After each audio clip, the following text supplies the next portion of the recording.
வணக்கம். நீங்க ஒரு மத்திய அரசு ஊழியரா இல்ல பென்ஷனரா?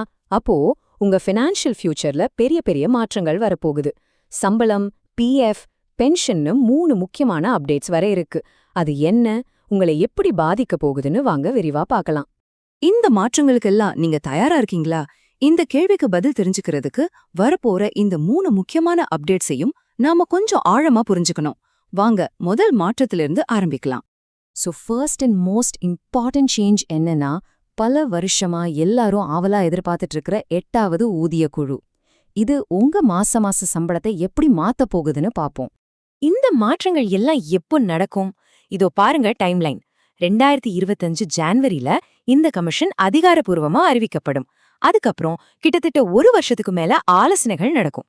கடைசியா ஜான்வரி 1, 2026 புது சம்பள விகிதம் அமலுக்கு வந்துடும். அதாவது நாம இன்னும் ஒரு 1.5 வருஷத்துல இதோட பலன்களை எதிர்பார்க்கலாம். சரி, சம்பளம் எப்படிங்க ஏறும்? அதுக்கு ஃபிட்மென்ட் ஃபேக்டர்னு ஒரு முக்கியமான விஷயம் இருக்கு.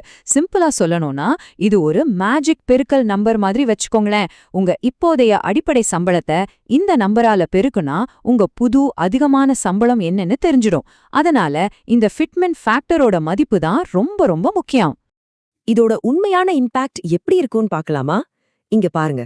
இப்போ சுமார் 20,000 ரூபாய் அடிப்படை சம்பளம் வாங்குறவங்களுக்கு அது நேரா 46,000 ரூபாய்க்கு மேல போக வாய்ப்பு இருக்கு. யோசிச்சு பாருங்க, கிட்டத்தட்ட 2 மடங்குக்கு மேல. அதே மாதிரி மினிமம் பென்ஷன் 9,000 ரூபாயிலிருந்து கிட்டத்தட்ட 25,000 ரூபாயா உயரலாம். இது உண்மையிலே ஒரு பெரிய நிதி முன்னேற்றம். சம்பளம் ஓகே. அடுத்தது நம்ம சேமிப்பு பத்தி பாப்போம். உங்க பிஎஃப் கணக்க நீங்க நிர்வகிக்கிற விதத்தையே மொத்தமா மாத்த வருது இபிஎஃப்ஓ 3.0. டெக்னாலஜி மூலமா உங்க கைகளுக்கு இன்னும் அதிக அதிகாரத்தை கொடுக்க போகுது. இனிமே உங்க பிஎஃப் கணக்க நிர்வகிக்க நீங்க யாரையும் சார்ந்திருக்க வேண்டாம். அவசரத்துக்கு பணம் எடுக்கணுமா, யூபிஐ மூலமா ஒரு நொடியில செஞ்சுக்கலாம். பேர்ல திருத்தம் பண்ணணுமா, நீங்களே ஆன்லைன்ல பண்ணிக்கலாம். இந்த 5 மாற்றங்களும் உங்க பணத்தோட முழு கண்ட்ரோலையும் உங்களுக்கே கொடுக்குது. 75%. இந்த ஒரு நம்பர், ஆமா, இந்த ஒரு நம்பர் உங்க பிஎஃப் சேமிப்பு பத்தன உங்க பார்வையையும் மொத்தமா மாத்த போகுது. எப்படின்னு கேக்குறீங்களா? ஆமாங்க, இனிமே உங்க பிஎஃப் அக்கவுண்ட்ல இருக்கிற தொகையில 75% அவசர தேவைக்காக எந்த ஒரு பெரிய டாக்குமெண்டேஷனும் இல்லாம நீங்களே எடுத்துக்கலாம். இது திடீர்னு வர மருத்துவ செலவுக்கோ இல்ல வேற எந்த நெருக்கடிக்கும் ஒரு பெரிய நிதி பாதுகாப்பா இருக்கும். இந்த ஒப்பீட பார்த்தாலே உங்களுக்கு வித்தியாசம் பள்ளிச்சுன்னு புரியும். முன்னெல்லாம் ஒவ்வொரு சின்ன விஷயத்துக்கும் கம்பெனியோட ஒப்புதலுக்காக காத்துட்டு இருக்கணும். ஆனா இனிமே பெரும்பாலான சேவைகள் செல்ஃப் சர்வீஸ் தான். உங்க பணத்தோட கண்ட்ரோல் முழுக்க முழுக்க உங்க கையில. இனி காத்திருக்கவும் வேண்டாம், எந்த சிக்கலும் இல்ல. கடைசியா 3வது மாற்றம். இது ஓய்வூதியதாரர்களுக்கானது.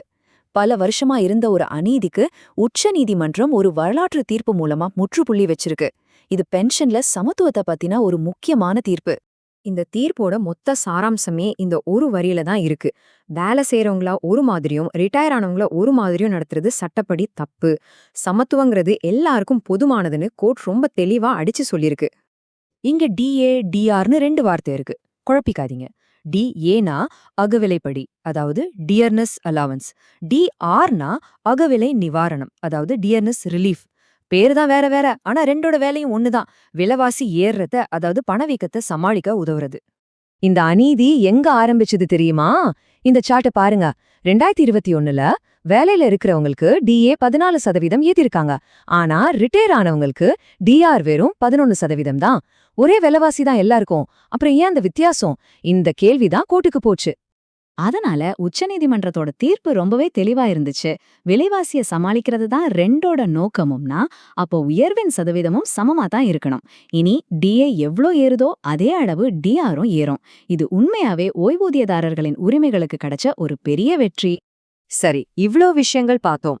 இதெல்லாம் உங்க பர்சனல் ஃபைனான்ஸ்க்கு என்ன சொல்ல வருது? இதுல இருந்து நீங்க எடுத்துக்க வேண்டிய முக்கியமான விஷயங்கள் என்னன்னு வாங்க சுருக்கமா பாத்திரலாம். சிம்பிளா சொல்லணும்னா, உங்க கைக்கு அதிக பணம் வரப்போகுது, உங்க சேமிப்பு பணம் உங்க கண்ட்ரோலுக்கு வரப்போகுது, அப்புறம் உங்க பென்ஷன்ல ஒரு நியாயம் கிடைச்சிருக்கு. இந்த 3மே உங்க நிதி எதிர்காலத்துக்கு ரொம்ப நல்ல செய்திகள். இந்த மாற்றங்கள் எல்லாம் வெறும் அறிவிப்புகள் மட்டும் இல்ல, உங்க நிதி எதிர்காலத்தை திட்டமிடுறதுக்கான புது கருவிகள். இந்த வாய்ப்புகள் எல்லாம் வச்சு உங்க நிதி இலக்குகளை நீங்க எப்படி அடைய போறீங்க? யோசிங்க, பிளான் பண்ணுங்க.